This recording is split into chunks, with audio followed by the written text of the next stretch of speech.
पर चिंतन मंथन किया जा रहा है। तो इस वक्त की बड़ी खबर हम आपको बता रहे हैं, जहां गुरुग्राम में जिला कष्ट निवारण समिति की बैठक शुरू हो गई है। इस वक्त की बड़ी खबर, मुख्यमंत्री मनोहर लाल की अध्यक्षता में यह बैठक की जा रही है। 19 शिकायतों पर यहां चिंतन मंथन किया जा रहा है। तो इस वक्त की बड़ी खबर, बैठक में 19 शिकायतों पर चर्चा होगी। तो इस वक्त की बड़ी खबर गुरुग्राम से, जहां इस दौरान जिला कष्ट निवारण समिति की बैठक शुरू हो गई है। मुख्यमंत्री की अध्यक्षता में यह बैठक चल रही है, जहां 19 शिकायतों पर विचार विमर्श किया जा रहा है। बता दें कि लंबे समय से जिला कष्ट निवारण समिति की बैठक को लेकर चर्चा चल रही थी, वहीं अब यह बैठक शुरू हो गई है। मुख्यमंत्री की अध्यक्षता में, मुख्यमंत्री की मौजूदगी में यह बैठक की जा रही है, जिसमें 19 शिकायतों पर चिंतन मंथन किया जा रहा है। इस दौरान विचार विमर्श हो रहा है। इन शिकायतों पर जल्द ही समाधान निकलने की उम्मीद भी जताई जा रही है। बैठक में 19 शिकायतों पर चर्चा की जा रही है। जिला कष्ट निवारण समिति की बैठक शुरू हो गई है।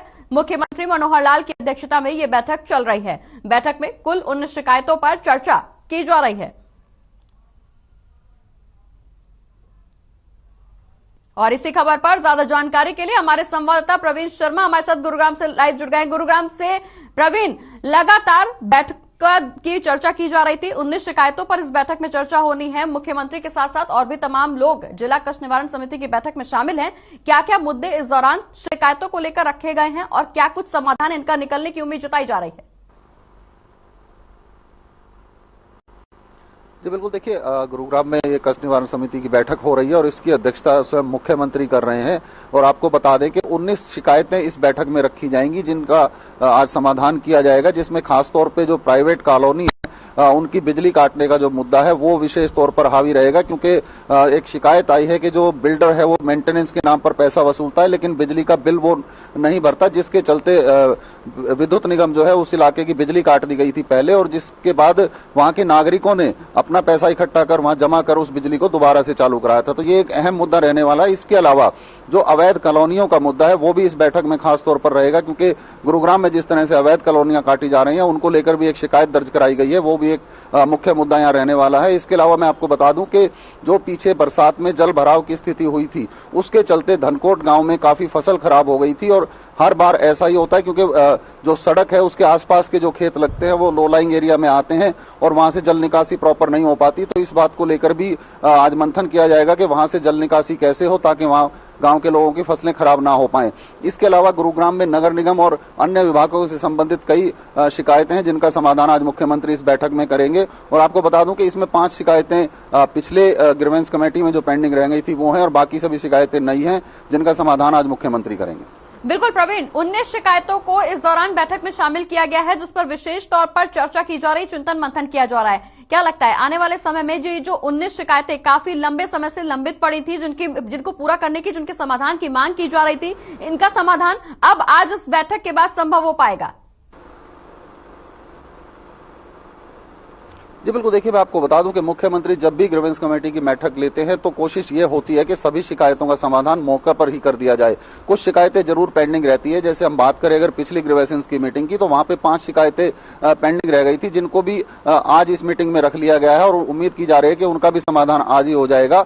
क्योंकि मुख्यमंत्री की कोशिश ये रहती है कि जितनी भी शिकायतें उन्हें ग्रीवेंस कमेटी में मिलती हैं उनका मौके पर ही वो निपटारा कर दे, और जो मौके पर निपटारा नहीं हो पाती हैं उनका अधिकारियों को निर्देश देकर अगली बैठक में उनको सेटल करने की बात कही जाती है। तो आज की बैठक से उम्मीद यही की जा रही है, क्योंकि जो शिकायतें हैं उसमें से 5 पिछले महीने की लंबित हैं। तो कोशिश ये रहेगी कि इस महीने कोई शिकायत लंबित ना रहे और सभी 19 शिकायतों का आज निपटारा हो सके। बिल्कुल प्रवीण, यहाँ 19 शिकायतों पर चर्चा की जा रही है, जिसमें से प्रमुख कहीं न कहीं बिजली और कॉलोनियों की शिकायत को लेकर भी माना जा रहा है, क्योंकि पिछले लंबे समय से इसको लेकर प्रदर्शन भी देखने को मिल रहा था, लोगों का विरोध भी काफी लंबे समय से सामने आ रहा है। जो प्राइवेट कॉलोनाइजर हैं, अगर आप सुशांत लोक की बात करें, DLF की बात करें, इस तरह के ढेर प्राइवेट बिल्डर्स गुड़गांव में जिन्होंने बहुत बड़ी बड़ी कॉलोनियां, आधुनिक कॉलोनियां विकसित कर काटी हुई हैं, और दक्षिण हरियाणा बिजली निगम से वो बिजली लेते हैं, और उसके बिल की भरने की जिम्मेदारी जो कॉलोनाइजर है उसकी होती है। और ये मामला अभी पिछले दिनों ही हुआ था कि जब बिजली का बिल कॉलोनाइजर ने नहीं भरा, मेंटेनेंस चार्जेस वहां के लोगों से लिए, और उसके बावजूद बिल ना भरने के कारण 18 कॉलोनियों की बिजली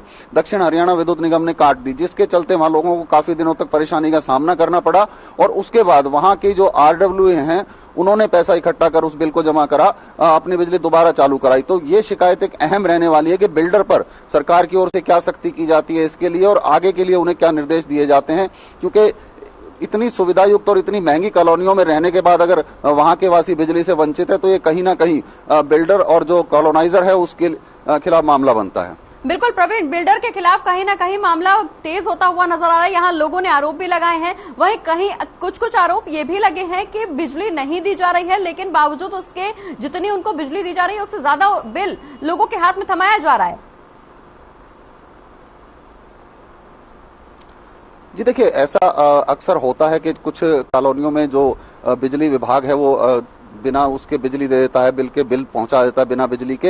ये एक आम बात है। लेकिन हम अगर अब इस शिकायत की बात करें, जो शिकायतें सीएम के सामने रखी जा रही हैं, उनमें से जो दूसरी मुख्य शिकायत रहेगी वो जल भराव को लेकर रहेगी। क्योंकि जिस तरह से गुरुग्राम पिछले दिनों जल भराव से जूझ रहा था, उसको लेकर भी कुछ लोगों ने यहाँ पर शिकायत दर्ज कराई है कि ऐसा उन्हें हर साल भुगतना पड़ता है। और वो कोशिश ये रहेगी कि समाधान उसका भी आज निकाला जाए और अधिकारियों को निर्देश दिए जाए कि किस तरह से उन इलाकों में आगे कभी जल भराव ना हो, इस दिशा में काम किया जाए। अभी मानसून जा चुका है और अगले मानसून तक उम्मीद है कहीं ना कहीं खराब रोडों के चलते, खराब सड़कों के चलते जल भराव की स्थिति सामने आती है। ऐसे में क्या सड़कों के जो हाल खस्ता है उनको भी सुचारू करने पर विचार विमर्श किया जा सकता है? क्या ये भी शिकायत दूर की जा सकती है कि उखड़ जाती हैं और उसके बाद जो जल भराव है उससे गड्ढे बन जाते हैं और दुर्घटना होने की संभावना लगातार बनी रहती है। आपको मैं बता दूं कि जल भराव की वजह से जो धनकोट एक गांव पड़ता है जहां से नहर भी निकलती है, वहां पर बाजरे की पूरी फसल गांव के लोगों की खराब हो गई। उस शिकायत को भी यहां पर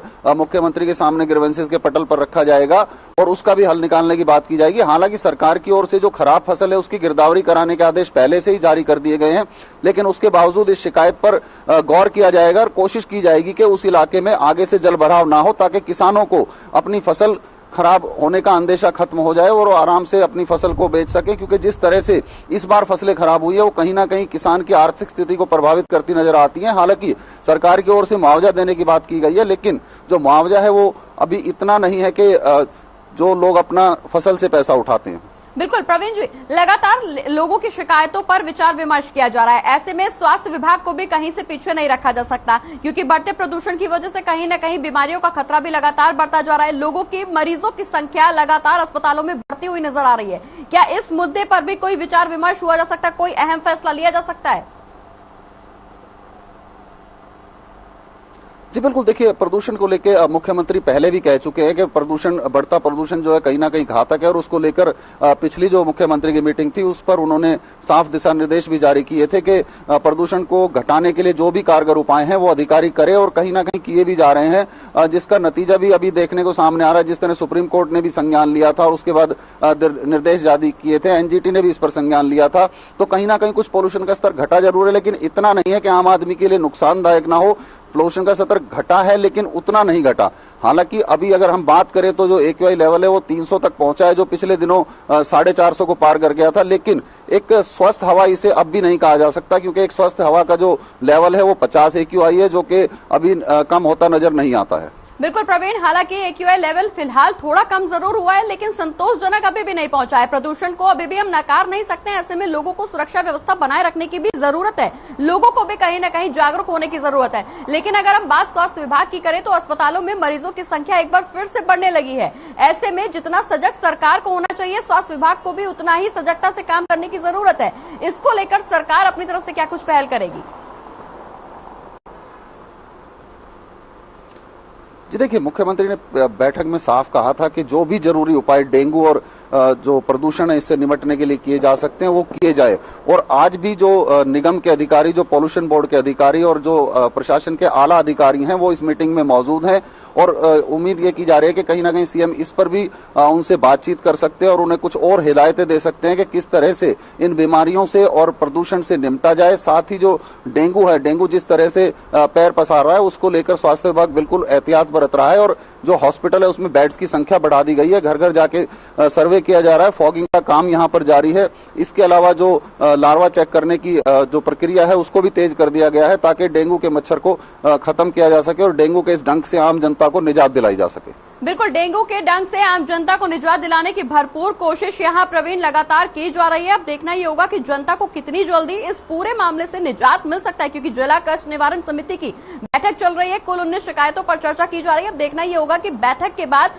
मुख्यमंत्री की तरफ से क्या कुछ समाधान जनता को मुहैया कराए जाते हैं। बहुत बहुत शुक्रिया प्रवीण, ये तमाम जानकारी हमारे दर्शकों तक पहुंचाने के लिए। और ब्रेक के बाद कालका से समालखा में एक बार फिर से स्वागत है आपका। बढ़ते आगे, जहां हरियाणा के जिले करनाल में के बस्ताड़ा टोल पर गुरनाम सिंह चंदूनी ने किसानों के साथ बातचीत कर यात्रा पर फैसला लिया। उस यात्रा को स्थगित कर दिया गया है। बता दें कि गुरनाम सिंह के नेतृत्व में मोहड़ा मंडी में 25 नवंबर को निकालकर टिकरी बॉर्डर जाती अब किसानों की शहीद किसान यात्रा मोर्चा संयुक्त किसान मोर्चा की तरफ से होगी, जो 24 नवंबर से निकलेगी। ऐसे में चंदूनी अपने फैसले से बैकफुट पर आ गए।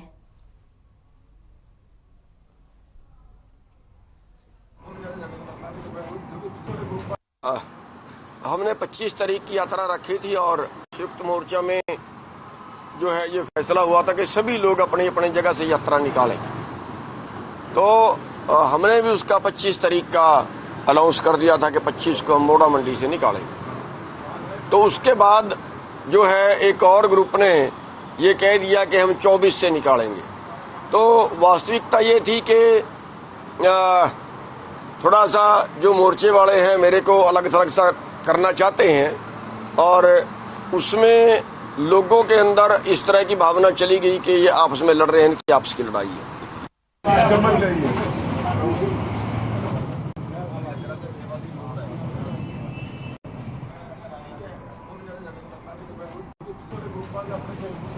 तो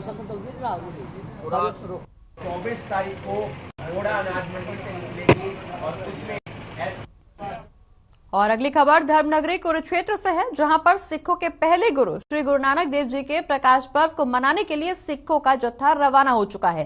पूरे देश भर से लगभग 2850 सिख श्रद्धालु रवाना हुए हैं। तो वहीं हरियाणा से भी 124 सिख श्रद्धालुओं का जत्था कुरुक्षेत्र से रवाना हुआ। बता दें कि गुरु पर्व को लेकर सिख संगत में भारी उत्साह देखने को मिल रहा है। वहीं यात्रा पर जाने से पहले सभी सिख श्रद्धालुओं के कोरोना की टेस्ट भी करवाए गए, जिसमें सभी की रिपोर्ट नेगेटिव आई। जो अपना ਨਨਕਾਣਾ ਸਾਹਿਬ ਤੋਂ ਵੱਖ-ਵੱਖ ਗੁਰਧਾਮਾਂ ਦੇ ਵੀ ਦਰਸ਼ਨ ਸੰਗਤਾਂ ਕਰਨਗੀਆਂ। ਉਹਦੇ ਤੋਂ ਬਾਅਦ ਗੁਰਦੁਆਰਾ ਪੰਜਾ ਸਾਹਿਬ ਲਾਹੌਰ ਵਿਖੇ ਸੰਗਤਾਂ ਦਰਸ਼ਨ ਕਰਨਗੀਆਂ। ਪੰਜਾ ਸਾਹਿਬ ਤੋਂ ਬਾਅਦ ਲਾਹੌਰ ਸ਼ਹੀਦੀ ਸਥਾਨ ਜਿਹੜਾ ਪੰਜਵੇਂ ਪਾਤਸ਼ਾਹ ਜੀ ਦਾ, ਉਹਨਾਂ ਦੇ ਦਰਸ਼ਨ ਦੀਦਾਰੇ ਕਰਨਗੀਆਂ। ਗੁਰਦੁਆਰਾ ਸੱਚਾ ਸੌਦਾ ਸਾਹਿਬ ਰੋੜੀ ਸਾਹਿਬ ਤੇ ਕਰਤਾਰਪੁਰ ਸਾਹਿਬ ਜਿਹੜਾ ਕਿ ਇੱਕ ਸਿੱਖਾਂ ਦੀ ਤਾਂਘ ਜਿਹੜੀ ਕਿ ਉਹ ਲਾਂਘਾ ਹੁੰਦਿਆ, ਉੱਥੇ ਵੀ ਸੰਗਤਾਂ ਦਰਸ਼ਨ ਦੀਦਾਰੇ ਕਰਨ ਲਈ ਜਾਣਗੀਆਂ। ਦੁਨੀਆ ਦੇ ਰਹਿਬਰ ਗੁਰੂ ਨਾਨਕ ਦੇਵ ਜੀ ਪਾਤਸ਼ਾਹ ਜੀ ਦੇ 552 ਪ੍ਰਕਾਸ਼ ਪੁਰਬ ਨੂੰ ਸਮਰਪਿਤ ਜਿਹੜੀ ਹਰਿਆਣੇ ਦੀ ਸੰਗਤ ਪਾਕਿਸਤਾਨ ਦੇ ਵਿੱਚ ਨਤਮਸਤਕ ਉਹਨਾਂ ਦੇ ਜਨਮ ਸਥਾਨ ਦੇ ਉੱਤੇ ਨਤਮਸਤਕ ਹੋਣ ਵਾਸਤੇ ਜਾ ਰਹੀ ਹੈ। ਸਾਡੇ ਇੱਥੋਂ 124 ਜਿਹੜੇ ਪ੍ਰਾਣੀਆਂ ਦਾ ਜਥਾ ਇੱਥੋਂ ਜਾ ਰਿਹਾ ਹੈ। ਸ਼੍ਰੋਮਣੀ ਗੁਰਦੁਆਰਾ ਪ੍ਰਬੰਧਕ ਕਮੇਟੀ ਦੀ ਰਹਿਨਮਾਈ ਦੇ ਵਿੱਚ ਬੀਬੀ ਜਗਵੀਰ ਕੌਰ ਜੀ, ਉਹਨਾਂ ਦੀ ਰਹਿਨਮਾਈ ਦੇ ਵਿੱਚ ਇੱਥੋਂ ਰਵਿੰਦਰ ਕੌਰ ਜੀ, ਇਹਨਾਂ ਦੇ जत्थे की अगुवाई कर। और इसी के साथ कालका से समालखा में फिलहाल इतना ही। आप देखते रहिए हर खबर हरियाणा। नमस्कार।